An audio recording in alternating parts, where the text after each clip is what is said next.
أعوذ بالله من الشيطان الرجيم. بسم الله الرحمن الرحيم. اللهم صل على محمد وآله وأصحابه بعدد ما في جميع القرآن حرفا حرفا وبعدد كل حرف ألفا ألفا. ابو میمن رضی اللہ تعالیٰ عنہ قال رسول اللہ صلی اللہ علیہ وسلم العاریہ معذہ استعمال کی لی ہوئی چیز لوٹائی جائے. فائدہ: نبی کریم صلی اللہ علیہ وسلم نے ارشاد فرمایا اگر ہم کوئی بھی چیز استعمال کے لیے لیتے ہیں تو وہ ایک امانت کے طور پر ہوتی ہے اور ہمیں اس کو استعمال کرنے کے بعد لوٹانی ہے. صلی اللہ علیہ وسلم المسلم اخو المسلمین لا یظلمه ولا یسلمه. عبداللہ ابن عمر رضی اللہ تعالیٰ عنہ سے روایت ہے کہ اللہ کے نبی رسول اللہ صلی اللہ علیہ وسلم نے ارشاد فرمایا مسلمان مسلمان کا بھائی ہے، نہ اس پر ظلم کرتا ہے اور نہ ہی اسے دشمن کے حوالے کرتا ہے. یعنی جس طرح ہم اپنے بھائی بہن کی حفاظت کرتے ہیں اسی طرح ہر مسلمان ہمارا بھائی بہن ہے، ہمیں ان کی حفاظت کرنی چاہیے اور ان پر ظلم نہیں کرنا چاہیے. حضرت ابو ہریرہ رضی اللہ عنہ سے روایت ہے کہ آپ صلی اللہ علیہ وسلم نے ارشاد فرمایا منافق کی ان کے 3 نشانیاں: جب بھی وہ روزہ رکھتا ہو، نماز پڑھتا ہو اور مسلمان ہونے کا دعویٰ کرتا ہو. جب بھی وہ کچھ بولتا ہو تو وہ جھوٹ بولتا ہو جو اسلام میں حرام ہے.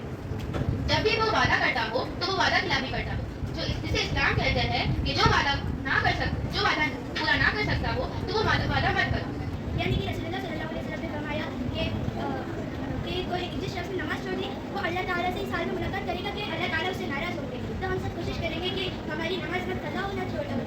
حضرت ابو ہریرہ رضی اللہ عنہ فرماتے ہیں کہ نبی کریم صلی اللہ علیہ وسلم نے ارشاد فرمایا جو شخص فجر کی نماز جماعت سے پڑھتا ہے پھر آفتاب نکلنے تک اللہ کے ذکر میں مشغول رہتا ہے پھر 2 رکعت نفل پڑھتا ہے تو اسے حج اور عمرہ کے برابر کا ثواب ملتا ہے. حضرت ابو ہریرہ رضی اللہ عنہ فرماتے ہیں کہ نبی کریم صلی اللہ علیہ وسلم نے 3 مرتبہ ارشاد فرمایا کامل حج اور عمرہ کا ثواب کامل حج اور عمرہ کا ثواب ملتا ہے.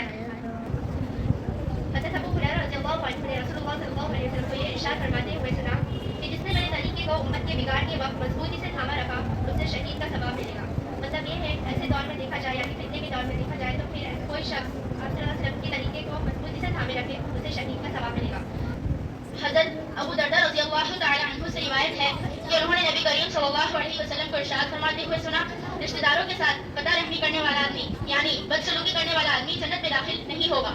اس حدیث کا مطلب یہ ہے کہ اللہ تعالیٰ کو قطع رحمی کرنے والے آدمی سے اتنی نفرت ہے کہ وہ یہ نہیں چاہتے ہیں کہ وہ آدمی جنت میں داخل ہو.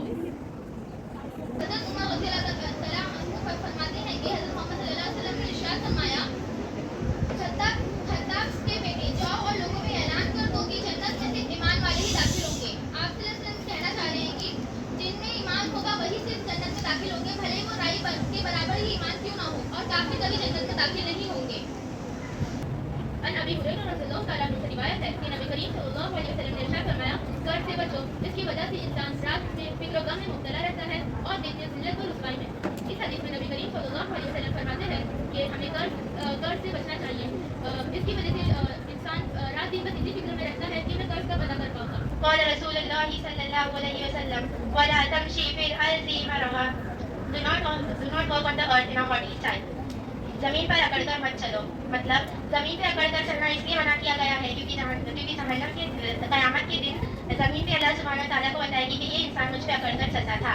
The messenger of Allah subhanahu wa ta'ala, Prophet Muhammad sallallahu alaihi wasallam, may peace be upon him, said, أمرني أن أقاتل الناس حتى يشهدوا أن لا إله إلا الله وأن محمدا رسول الله حتى ويقيموا الصلاة ويؤتوا الزكاة.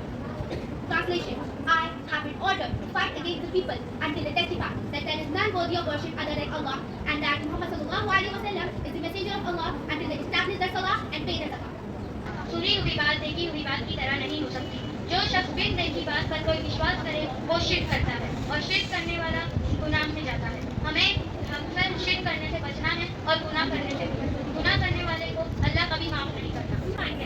نبی کریم صلی اللہ علیہ وسلم نے ارشاد فرمایا تم ایسے شخص ایسے انسان ایسے مسلمان بنو جو نہ کہ کہیں کہ وہ میرے ساتھ اچھا کرے گا تو میں اس کے ساتھ اچھا کروں گی, وہ میرے ساتھ برا کرے گا تو میں بھی اس کے ساتھ برا کروں گی. ایسے انسان بنو ایسے مسلمان بنو جو اپنی رضا کے لیے دوسروں کو معاف کرے. حضرت ابو ہریرہ رضی اللہ تعالیٰ عنہ سے روایت ہے کہ آپ صلی اللہ علیہ وسلم نے ارشاد فرمایا اچھی بات کی تنخواہ ہے. حدیث خانہ میں بتایا جا رہا ہے کہ صدقہ صرف مال سے ہی نہیں ہوتا بلکہ صدقہ تو اتنا آسان ہے کہ اسے اچھی طرح